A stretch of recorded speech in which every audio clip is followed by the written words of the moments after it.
Բարի օր հարգելի հետևորդներ, եթերում ABC լուրերն են, ես Գառնի Ութաֆյանն եմ, կարևորը նախ համարոտ։ Հայաստան-Թուրքիա-Ադրբեջան հարաբերություններ, խաղաղություն ու Զանգեզուրի միջանցք, ինչ են հայտարարել թուրք և ադրբեջանցի պաշտոնյաները։ Ինչ է որոշել դատարանը Կարապետյանի աջակիցների գործի վերաբերյալ։ Պայթյունն ու Բարաշենում քրեական գործ է հարուցվել կանտուժածներ։ Նոր լարում Իրան-ԱՄՆ հարաբերություններում Թեհրանը հրաժարվում է բանակցել։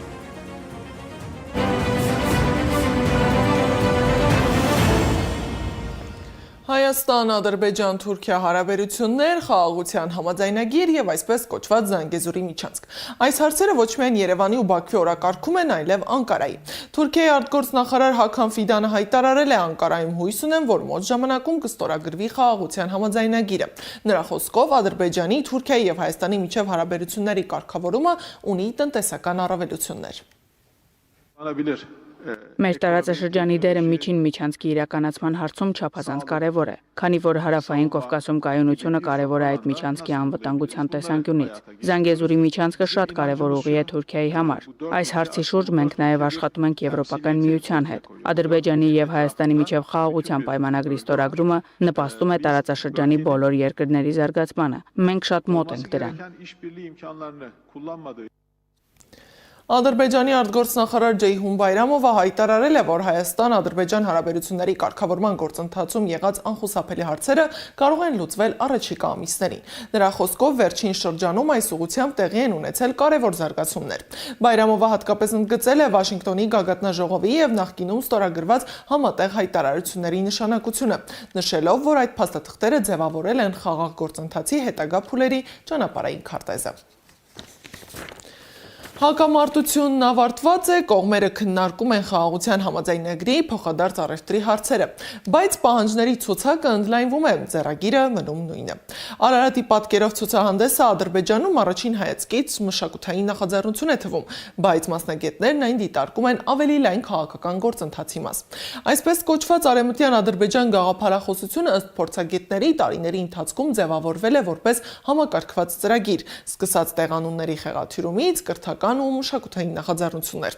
Այսինքն խոսքը միայն մշակութային ցուցադրությունների մասին չէ, այնինչ տեղի ունենում այսօր կարող է ձևավորել վաղվա քաղաքական օրակարգը։ Թեման ուսումնասիրել է Անահիտ Սարգսյանը։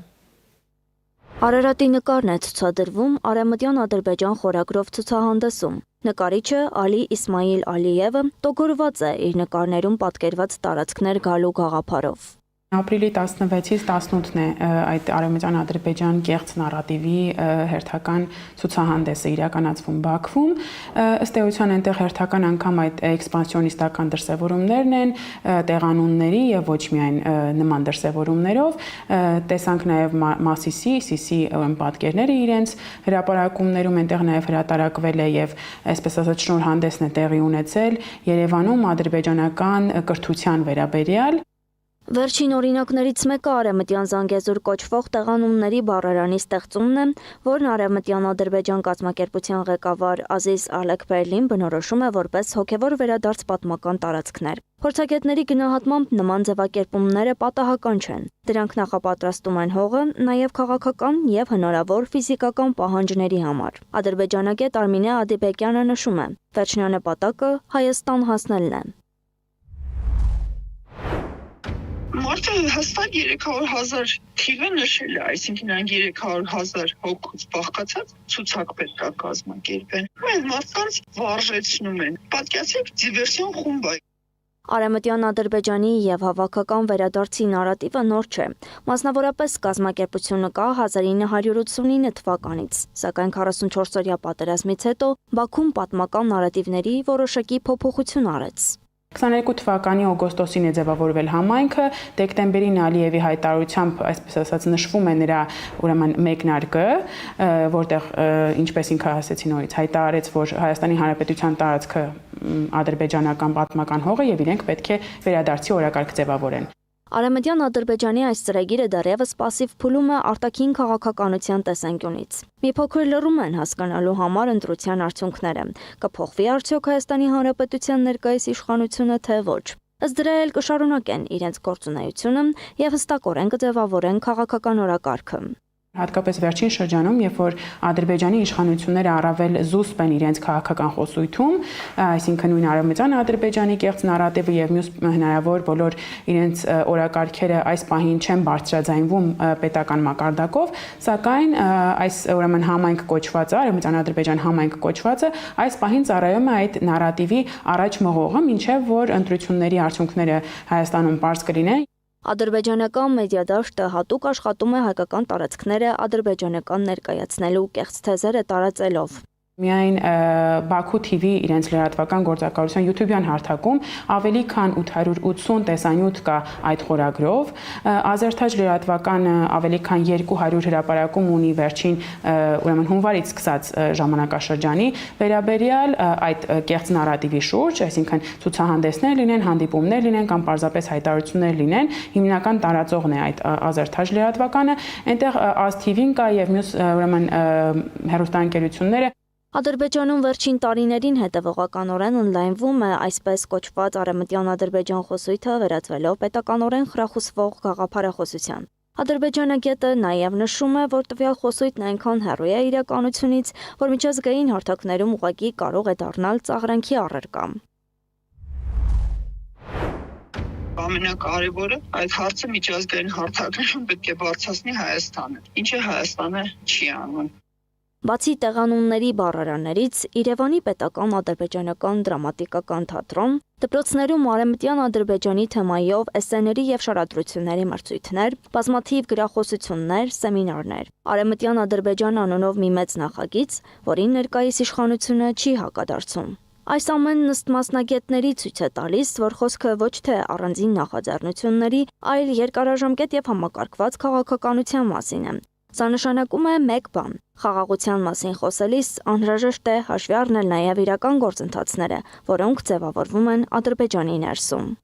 Անահիտ Սարգսյան, Մհեր Դավթյան, Նոնա Գևորգյան, ABC Media։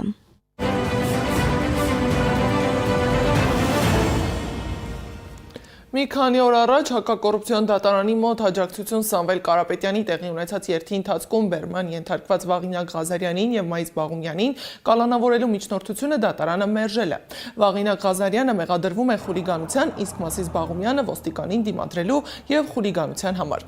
Ապրիլի 17-ին հակակոռուպցիոն դատարանի մոտից 17 անձի էին բերման ենթարկել։ Նրանցից 15-ի նկատմամբ ըստ նախնական տեղեկության տնային կալանքի միջնորդություն էին ներկայացրել։ Իսկ երկուսի նկատմամբ Տաշիրպի ցանցի տնօրեն Վաղինակ Ղազարյանի եւ Մայիս Բաղումյանի նկատմամբ կալանքի։ Ուժեղ Հայաստանը տեղի ունեցողը որակում է քաղաքական հետապնդում եւ իշխանության խոճապի դրսեւորում։ Խաղաղ ակցիա անող մարդկանց այդ տիպի վերցնել, քաշքշել մարմնական, մեր Վաղինակը մարմնական վնասվածքներ է ստացել ու մարմնական վնաս դուժողին փաստով դուժողին տանում են կալանքի, դա աբսուրդի ժանրից է։ Բայց առիթը կօգտագործեմ ու կասեմ, որ թող իմանան, բազմիցս նշել եմ, որ նմանատիպ փոքրիկ բաներով մեզ չեն վախեցնի, մեր հանրությանը բաց չեն վախեցնի, անցած անգամ էլ կոչ արեցի իրենց խաղաղվել, հանգստանալ եւ հանգստանալ։ Այս պայքարը հանուն մեր Հայաստանի Հանրապետության պայքարը, այս պայքարը հանուն մեր հայազգի, մեր պետականության ու մեր առհասարակ մեր հայի երեսի ու հայի ուժ մեջքով կանգնելու պայքարը։ Հայաստանի շախմատի ֆեդերացիայի նախագահի առաջին տեղակալ Սմբատ Լպուտյանին ազատ են արձակել։ Առաջադրվել է 2 մեղադրանք, կիրառվել է բացակայելու արգելք խափանման միջոց։ Փաստաբան Ռուբեն Մելիքյանի խոսքով մեղադրանքները վերաբերում են խարդախության օժանդակությանը եւ պաշտոնական կեղծիքին։ Նրա խոսքով Լպուտյանը որևէ դիտավորյալ արարք չի կատարել, նրան պետությունից փողեր տանելու կամ նման բաների համար չեն մեղադրում։ Ապրիլի 18-ին առեղծվածային ու արտակարգ դեպք է տեղի ունեցել Երևանում, Նուբարաշենի աղբավայրում պայթյուն է տեղի ունեցել, ինչից բռնկվել է հրդեհ, կան տուժածներ։ Քաղաքապետարանը հայտարարել է, որ Նուբարաշենի տնօրենը պետքարանից տարօրինակ հոտ է առել, փորձել է հասկանալ ինչ է կատարվում, ներս է մտել, լույսը վառել ու պայթյուն է եղել։ Տուժածների վիճակը կայուն ծանր է դրական դինամիկայով։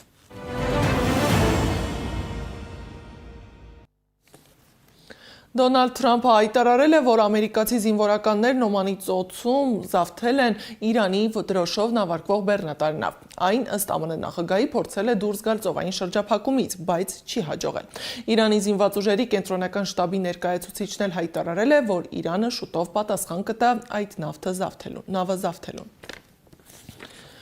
Իրանի նոր գերագույն առաջնորդ Մոջթաբա Խամենեին ոտքի թեթև վնասվածք է ստացել իր նստավայրի վրա ԱՄՆ-ի և Իսրայելի իրականացրած օդային հարվածների ժամանակ։ Իրանցի պաշտոնյան հայտարարել է, որ Խամենեին հարձակման պահին գտնվել է համալիրի ներսում և թեթև վնասվածքներ է ստացել հրթիռներից մեկի պայթյունի ալիքից։ Նա ընդգծել է, որ այլ վնասվածքների մասին տեղեկությունները կեղծ են։ Լատվիայի դպրոցներում աշակերտներին արգելվել է խոսել ռուսերեն, նույնիսկ միջանցքներում ազատ ժամանակ։ ՌԻԱ Նովոստին գրել է, որ Ռիգայի քաղաքային խորհրդի պատգամավորն ասել է, որ ըստ քաղաքական որոշ գործիչների ռուսերենը խոհանոցի լեզու է։ Միջազգային լուրերը ռեպորտաժում։ Իրանը հրաժարվել է Միացյալ Նահանգների հետ բանակցություններից։ Մինչ այս Դոնալդ Թրամփը հայտարարել էր, որ ապրիլի 20-ին ամերիկյան պատվիրակությունը կժամանի Պակիստանի մայրաքաղաք Իսլամաբադ Իրանի պատվիրակների հետ բանակցությունների համար։ Ըստ նրա, Վաշինգտոնը Թեհրանին առաջարկում է արդար եւ ողջամիտ գործարք։ Հուսով եմ նրանք կընդունեն այն, քանի որ եթե չընդունեն, Միացյալ Նահանգները շարքից կհանի Իրանի բոլոր էլեկտրակայաններն ու կամուրջները։ Հերիք է ինչքան բարի եղանք, հավելել է նա։ Թեհրանը լիովին պատրաստ է Միացյալ Նահանգների կողմից ռազմական գործողությունների վերսկսմանը ցանկացած պահի, հայտարարել է բանակցությունների առաջին փուլում Իրանի պատվիրակությունը ղեկավարած երկրի խորհրդարանի խոսնակ Մուհամմադ Բաղեր Խալիբաֆը։ Միացյալ Նահանգների եւ Իսլամական Հանրապետության միջև հայտարարված հրադադարի ընթացքում Իրանը ձեռքերը ծալած չի նստել։ Երկիրը համալրել է իր հրթիռային կայանքների եւ անօդաչու թռչող սարքերի զինանոցը, հայտարարել է Իսլամական հեղափոխության պահապանների կորպուսի ավիատիեզերական ուժերի հրամանատար Մաջիդ Մուսավին։ Լատվիայի եւ Լիտվայի իշխանությունները թույլ չեն տա Սլովակիայի վարչապետ Ռոբերտ Ֆիցոյի ինքնաթիռին իրենց օդային տարածքով թռչել Մոսկվա մայիսի 9-ի ռազմական շքերթին մասնակցելու համար, հայտարարել է ինքը Ֆիցոն։ Լիտվան եւ Լատվիան արդեն տեղեկացրել են մեզ, որ թույլ չեն տա մեզ թռչել իրենց տարածքով դեպի Մոսկվա։ Ես անպայման կգտնեմ այլ երթուղի, ինչպես որ արեցի անցյալ տարի, ասել է Սլովակիայի վարչապետը Facebook-ում հրապարակված տեսաուղերձում։ Ուկրաինայի նախագահ Վլադիմիր Զելենսկին էլ դատապարտել է Միացյալ Նահանգների որոշումը երկարաձգել ժամկետը, որի ընթացքում Ռուսաստանին թույլատրվում է նավթ վաճառել, չնայած արևմուտքի պատժամիջոցներին։ Այս քայլը նշանակում է, որ երկրները կարող են մինչև մայիսի 16-ը ռուսական նավթ եւ նավթամթերք գնել։ Կիրակի օրն իր ելույթում Զելենսկին ասել է, որ ռուսական նավթի համար վճարված յուրաքանչյուր դոլար գումար է Ուկրաինայում պատերազմի համար։ Եվ վերջում Չինաստանում անցկացված վազքի մարաթոնի ընթացքում ռոբոտը գերազանցել է մարդուն վազքի արագությամբ։ Կայծակ անունով ռոբոտը 21 կիլոմետր տարածությունը հաղթահարել է 50 րոպե 26 վայրկյանում, առաջ անցնելով մարդու սահմանած համաշխարհային ռեկորդից, որը 57 րոպե է։ Զարա Սարգսյան, Նոնա Գևորգյան, ABC Media։